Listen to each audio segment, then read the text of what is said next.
2026 ஆட்சி அதிகாரத்தில் பங்கு கேட்க மாட்டோம் என விடுதலை சிறுத்தைகள் கட்சி எம்பி ரவிக்குமார் திட்டவட்டமாக கூறியிருக்கிறார்.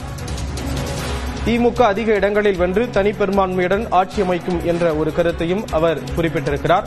2026 ஆட்சி அதிகாரத்தில் பங்கு கேட்க மாட்டோம் என ரவிக்குமார் கூறியிருக்கிறார் எம்பி. அந்த காட்சிகளை இப்பொழுது பார்க்கலாம். ஆட்சியில் பங்குன்ற ஒரு விஷயம் பல்வேறு கட்சிகள் முன்னெடுக்கிறாங்க. உங்களோட நிலைப்பாடு என்ன சார்? ஆட்சியில பங்கு 2026 ஆட்சி அதிகாரத்தில் பங்கேற்க வேண்டும் என்பது விடுதலை சிறுத்தைகள் கட்சி துவங்கிய தேர்தல் அரசியலில் வந்த 1999 முதல் நாங்கள் முன்வைத்து வருகிற கருத்து.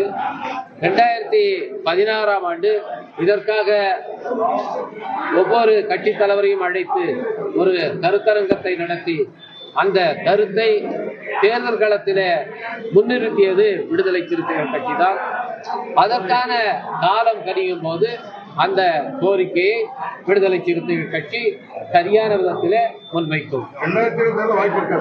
2026ஆம் ஆண்டிலே அதற்கான வாய்ப்பு இல்லை. திராவிட முன்னேற்ற கழகம் தனி பெரும்பான்மையோடு இங்கே வெற்றி பெற்று ஆட்சியை அமைக்கும்.